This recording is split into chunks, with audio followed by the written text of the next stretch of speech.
Blockchain's a technology that we've all been yapping about for 12 years, and it's not fully deployed. It is interesting you say that, because you look at, JP Morgan, where you had Dimon saying that he thinks Bitcoin is... Hey there, future millionaires. Welcome back to the channel. It's so good to have you here with me again. I seriously hope you're crushing it today, no matter where you are in this amazing world of ours. So today, we're diving deep into XRP, and trust me, you're going to want to stick around for this one. But first, can we talk about November for a second? Because literally everyone is saying this could be the month that changes everything in crypto. Like, we're talking about the biggest breakout we've ever witnessed, and honestly, I'm right there with them. Here's what's got me so pumped. We could actually see XRP Spot ETFs launching this month. Can you imagine? And here's the kicker. If the government reopens soon, that's going to bring some serious stability back to the crypto space. We're talking about getting everything back on track for that sweet, sweet clarity we've all been waiting for by the end of 2025. I know the teams are still grinding behind the scenes, even with everything that's going on, but this month, this could be it, you guys. Now, let me blow your mind with this news. The XRP Ledger just absolutely shattered records. We're talking about an explosive surge that hit $364 million in real-world assets during Q3 alone. That's right, $364 million in tokenized real-world assets on the XRP Ledger by the end of Q3. And you know what's absolutely incredible about this? This is proof that they're actually bringing real tokenized assets onto the XRP Ledger. Like, this isn't just talk anymore. We're seeing it happen right before our eyes. And I think we're going to continue to see that happen because the XRP Ledger was built for tokenization. And get this, the timing couldn't be more perfect. Standard Chartered just dropped a massive prediction that tokenized real-world assets are going to explode to a whopping $2 trillion by 2028. That's trillion with a T, people. But honestly, I think it's going to happen way sooner than that. Here's what we're really waiting for. Crystal clear regulations around tokenization. Once that hits, we're talking about the absolute biggest tokenization boom in history. Picture this. Everyone's going to be buzzing about it. Every company is going to want to tokenize their assets, and we're going to see massive value flooding onto these networks literally every single day. But here's the million-dollar question. How do you move all those assets around? That's right. You need a bridge currency to make it all work seamlessly. Ripple CTO names 3 reasons why XRP has exactly 100 billion supply. So first up, according to Schwartz, they needed a massive supply to guarantee perfect divisibility. Basically, so XRP could handle tiny micropayments at absolutely massive scale. And here's the crazy part. This was literally built into the XRP Ledger's DNA from day one. We're talking about brilliant design that happened way before NFTs or DeFi even made those super tiny transactions cool and trendy. Second, the supply number had to fit perfectly inside what's called a 64-bit integer. I know that sounds super technical, but basically it just means XRP can run smoothly on any standard computer system without breaking any accounting rules. Pretty smart, right? And third, this one's brilliant. Schwartz said it had to be a number that's actually easy for regular people to remember. Because let's be real, if people can't wrap their heads around the numbers, adoption slows down big time. And that's why we have exactly 100 billion XRP. But here's the part that gets me really excited. They built this thing to handle micropayments at massive scale. David Schwartz once said that micropayments are basically the low-hanging fruit for blockchain and crypto, and he's absolutely right. Think about this for a second. We're going to see billions of micropayments happening every single day in the future. People won't be stuck with monthly subscriptions anymore. Instead, you'll pay for just one movie or one TV show exactly when you want to watch it. Same thing with newspapers. Pay for individual articles instead of whole subscriptions. And get this, the way people get paid is going to flip completely. No more waiting for weekly or monthly paychecks. We're talking about getting paid by the hour, by the day, every single day. That's the power of micropayments right there.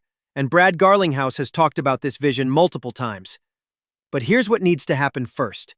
We've got to remove all the friction from transactions and payments, every bit of it. And you know what? They're finally starting to come around.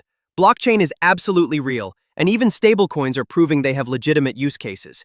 I mean, we've got JP Morgan with their own coin now. Just listen to what Jamie Dimon has to say about this. It's pretty incredible coming from him. Bitcoin. My blockchain is real.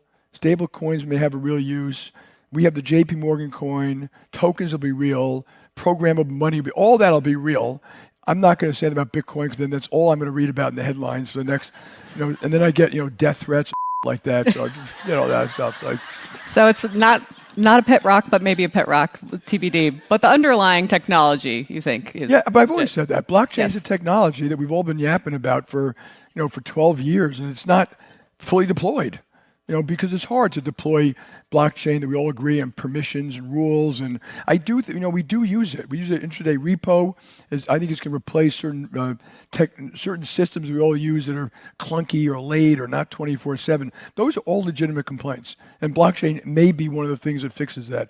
Other technologies can fix it too, by the way. It's not the only thing that can fix it. And sometimes it's a solution looking for a problem. We already move money real-time payments. Most of it moves digitally in effect. It runs through AML, KYC, risk systems when it happens.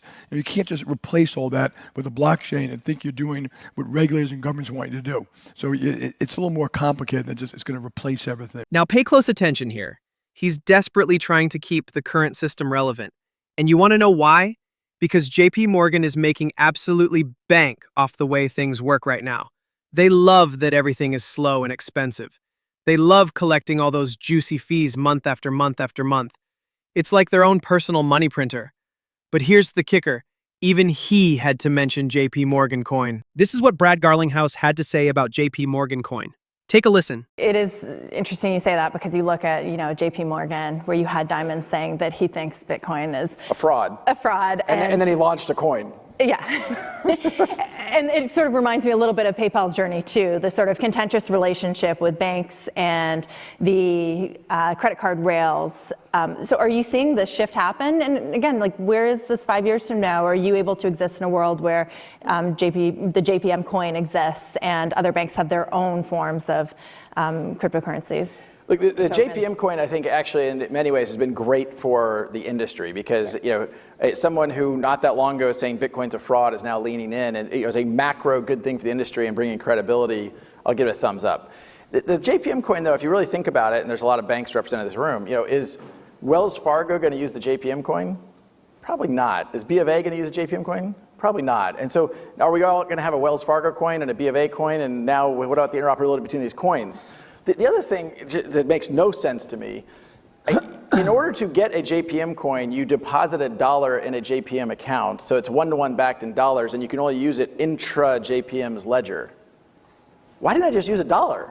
I actually don't understand what problem that was solving. I think you're illustrating why there's been a lot of skepticism in crypto and the blockchain right here. And it's not that people don't believe in it and that it has a very useful case. It's just that it hasn't picked up in a significant way when, Tim said, thought it might have changed the world by now. And Yeah. Dan, are you surprised by that? And Brad is absolutely spot on here. Think about this for a second. Why on earth would Bank of America ever want to use JP Morgan's coin? It makes zero sense. So picture this. JP Morgan wants to send their coin around the world, right? Well, guess what?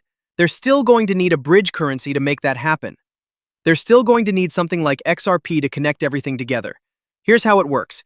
JP Morgan coin goes in through XRP, travels across the network, and comes out as Bank of America coin, or Citi coin, or whatever other bank coin you can think of.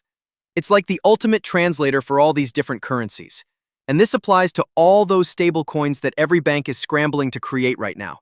Everyone's going crazy trying to make their own stable coin because they all want a piece of that massive market. But here's where Brad hit the nail on the head about one-to-one backing. If it's backed one-to-one with dollars anyway, why not just use actual dollars? That's a pretty fair question, right? Uphold relaunches XRP Rewards Debit Card in the United States. And this is becoming a huge trend in this cycle. It's all about earning XRP back on every dollar you spend with cards like the Uphold Debit Card. It's like getting crypto cash back. How cool is that? But here's the thing. Other companies like Gemini are jumping on this bandwagon too because they see the massive opportunity here. Everyone wants a piece of this action. And now they're all competing by offering yield opportunities as well. It's like a crypto rewards war, and we're the ones who win. The next big frontier, on-chain lending. And let me tell you, this is going to be absolutely massive.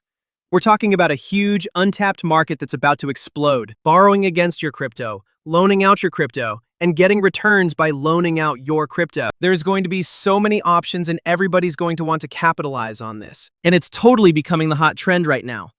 It's just like what happened with tokenization. I remember back in 2022 and 2023, practically nobody was talking about tokenization. It was like this hidden secret. But then bam, by 2024, literally everyone and their grandmother was buzzing about tokenization. It's wild how these trends just explode out of nowhere. Now it's all about the new game. Lending, borrowing, earning yield. And here's the kicker. Never selling your crypto. We're talking about getting that sweet passive income from your holdings and avoiding those nasty taxes by borrowing against your crypto instead. Mind-blowing, right? These are all the revolutionary things happening in our space right now. People were talking about this stuff years ago, but everyone thought we were like 10 years away from seeing it. Well, guess what? Here we are in 2025, just 4 years later, and this has become the biggest thing in crypto. And this is only going to explode even more with institutional adoption. But here's what's different. These institutions aren't coming in to buy crypto, wait for a pump, and then dump it. Oh no, they're way smarter than that. They're coming in to find every possible way to make money in this space. And the crypto they buy, they're locking it away for years. I've always told you guys, think like an institutional investor. Don't just buy XRP and wait to sell your entire bag when the price goes up. Why? First, you'll get hammered with taxes. And second, you're cashing out into US dollars that are literally losing value every single day. Here's a pro tip. If you're going to sell into a stable coin instead. Then you can earn yield on that stable coin while you spend it. Plus, you can use cards like the Uphold Debit Card or Coinbase Debit Card. Everything tied directly to your crypto and stable coins. It's all about digital wallets now, people. This is the next big wave in crypto. Borrowing, lending, yield, staking. We are literally watching crypto mature right before our eyes. You're no longer super early, but you're still early enough to make serious money. Think about it this way. If you buy your XRP today, you'll probably make way more than someone who buys it 2 weeks from now, or 4 weeks from now, or even 2 months from now. We all have that moment where we enter the space and then spend forever wishing we could go back and buy at cheaper prices. But here's the million-dollar question. Does that really matter if you're not selling your crypto? Does it matter if you're earning yield from it? Does it really matter if you're borrowing against it? When XRP is sitting pretty at 3 digits, will it really matter whether you bought it at $2 or $3? I don't think so. That's the beauty of this long-term game. And that's what's coming our way. But like I always tell you amazing people, until it happens, stay patient, stay positive, and let's get rich together. All right, that's a wrap on this video. I want to thank each and every one of you for watching. You guys are absolutely incredible, and I appreciate you more than you know. I'll catch you in the next one. And until then, have an amazing night.